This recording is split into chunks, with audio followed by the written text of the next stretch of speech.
Kepada yang terhormat, seluruh warga Republik Indonesia, dimanapun Anda berada, khususnya masyarakat Halmahera Maluku Utara.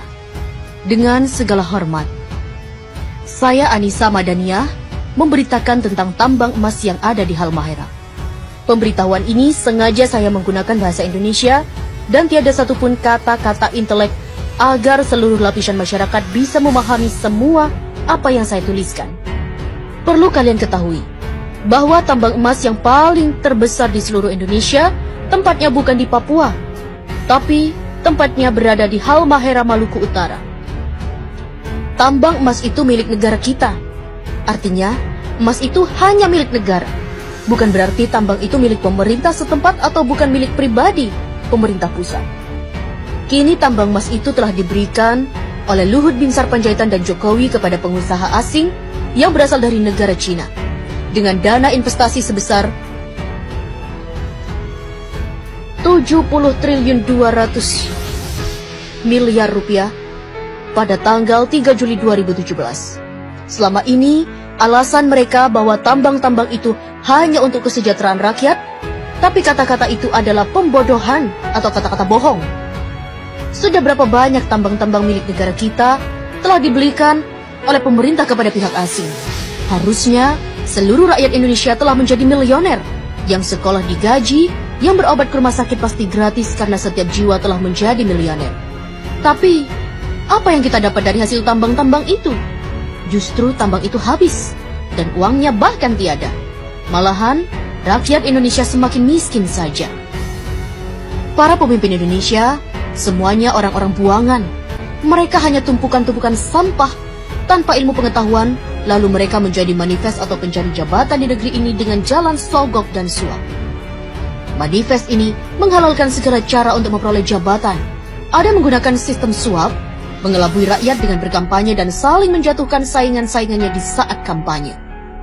Mereka ini orang-orang yang mengaku beriman kepada Allah, tetapi mereka ini para pelanggar firman-firman yang telah dibuat oleh Allah di dalam kitab suci Al-Quran.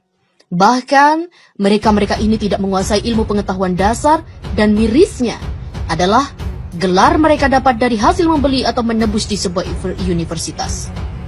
Sehingga mereka membuat kerusakan pada negeri ini. Bahkan, mereka pun sangat berani merusak bumi ini. Maluku Utara adalah provinsi yang paling terkaya di bumi pertiwi ini. Akan tetapi, warganya dimiskinkan secara sengaja. Wahai saudaraku, ketahuilah oleh dirimu bahwa Maluku Utara adalah provinsi termiskin se-Indonesia. Karena pemerintah pusat dan gubernur daripada serta wali kota Maluku Utara yang sengaja memiskinkan warga di sana. Karena Halmahera mengandung batu bara, nikel, tembaga, biji besi, gas, minyak, emas, dan lain-lain. Tambang emas di Halmahera potensinya lebih dari 5 kali lipat dari tambang emas yang ada di Papua milik Freeport. Tambang emas di Halmahera dirampok secara legal melalui pemerintah pusat, dan tambang itu dirampok oleh PT Nusa Halmahera Minerals dan PT Sanatova. Lokasi tambang tersebut di kota Tidore dikuasai oleh PT Satanova di Kecamatan Obat Tengah dan diberi jatah eksploitasi seluas 9.000 hektar. Dan potensi emas nggak bisa ditebak karena emas betat itu sangatlah banyak jumlahnya. Di bagian selatan Gosowong, Maluku Utara, dikelola oleh PT Nusantara Nusa Halmahera Mineral. Pada tahun 2016, mereka berhasil mengantongi emas seberat 10 ton. Di Pulau Bacan, di Obi dan di Kiowa. Ketiga lokasi ini, pasca pelantikan Gubernur DKI dan pasca pelantikan Gubernur Maluku, akan diberikan secara lelang pada pengusaha yang bermodal sangat besar. Ketiga lokasi ini belum dikelola, lokasi ini berpotensi logam emas yang sangat melimpah ruah. Jika hasil tambang emas itu dibagikan kepada seluruh rakyat Maluku, maka provinsi akan menjadi nomor 1 terkaya di seluruh dunia. Tambang emas ini rencananya pasca pelantikan gubernur akan dilelang kepada pihak asing. Siapapun keluar sebagai lelang maka dialah yang menjadi si penguasa tambang itu. Presiden, Wapres, Menteri, KPK, BIN, MPR, DPR, Gubernur hanya mampu menghabiskan seluruh tambang-tambang yang ada di seluruh wilayah NKRI. Entah itu tambang yang berada di laut maupun yang ada di daratan, semuanya diserahkan kepada negara luar. Sebab Mereka tidak mampu mengelola, tidak mampu mensejahterakan rakyat, karena mereka bukanlah para pemimpin, tapi mereka hanya mampu mensejahterakan dirinya dan keluarga, partainya, dan pengusaha asing karena mereka adalah para pengkhianat negara dan mereka adalah perampok yang sesungguhnya. Wahai saudaraku, apabila Presiden Republik Indonesia dan rombongannya mengunjungi provinsimu, itu tandanya sumber daya alam yang ada di sana akan segera dirampok untuk diberikan kepada negara adidaya dan uangnya hanya untuk mereka-mereka saja.